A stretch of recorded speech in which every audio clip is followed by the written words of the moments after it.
Ladies and gentleman, Vaikunta ஏகாதசியை முன்னிட்டு கடைசி நிகழ்ச்சியா ஒரு புதுமையான கதா காலட்சேபம் நடைபெற இருக்கிறது. ஆக எல்லாம் ரெடியாச்சு. கும்பகோணம் மகாமகம் மாதிரி துக்லாஞ்சேரியில கூட்டம்னா கூட்டம், பெரும் கூட்டம்.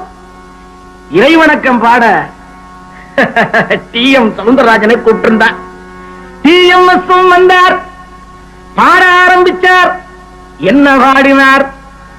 மெதுவா மெதுவா தொடலாமா, மேனியிலே கை படலாமா. அட அதிஷ்டுகளா, இதையா அவர் பாடுவார்? அசல் பக்தி பாட்டை அல்லவா பாடினார். வணக்கம், கோவை மகாவிஷ்ணு பேசுகிறேன். இப்போ நீங்கள் ரசிக பெருமக்கள்லாம் ஒரு வீடியோவை பார்த்துருப்பீங்க. அது புரட்சித் தலைவர் எம்ஜி ராமச்சந்திரன் அவர்கள் நடித்த ஒரு திரைப்படம். அந்த திரைப்படத்தில் அவர் ஹீரோ தனது மைத்துனருக்கு ஏற்பட்ட ஒரு சிக்கலில், அதாவது ஒரு கொலை வழக்கில் அவரை காப்பாற்ற இவர் காவல்துறையிடம் தன்னை அடையாளப்படுத்திக் கொள்வார். அந்த காவல்துறைக்காரர்கள் இவரை விரட்டி பிடிக்கும்போது அவருடைய நண்பர், ஒரு நாடக அமைப்பாளர், அன்று அவர் செய்ய வேண்டிய ஒரு வேலை ஒரு சொற்பொழிவு, சொற்பொழிவுங்கிறத விட கதா காலட்சேபம்னு சொல்லலாம். அந்த கேரக்டரில் எம்ஜிஆர் நடிப்பார். இதற்கு பின்னணி குரல் கொடுத்தது யார் என்றால் நம்ம ஐயா டி.எம்.எஸ். அவர்கள்தான்.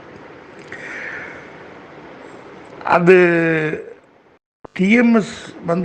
எத்தனையோ பாடல்கள் பாடியிருக்காரு. தனது பேரை அதில் அவர் படித்த எந்த பாடல்களையுமே பேரை சொல்லலை, இந்த ஒரு பாடலை தவிர. 2 இடத்தில் அது சொல்லுவார். டி.எம். சவுந்தரராஜன் அப்படிங்கிற முழு பெயரையும், டி.எம்.எஸ். அப்படிங்கிற அந்த ஷார்ட் நேமையும் அவர் அதில் குறிப்பிடுவார். இந்த மாதிரி வேற எந்த பாடகருக்குமே கிடைக்காத ஒரு பெரிய பேர். தான் படிக்கிற பாடல்களில் தன் பெயரையே சொல்லக்கூடிய ஒரு வாய்ப்பு ஐயா டி.எம்.எஸ். அவர்களுக்கு மட்டும்தான் கிடைத்தது.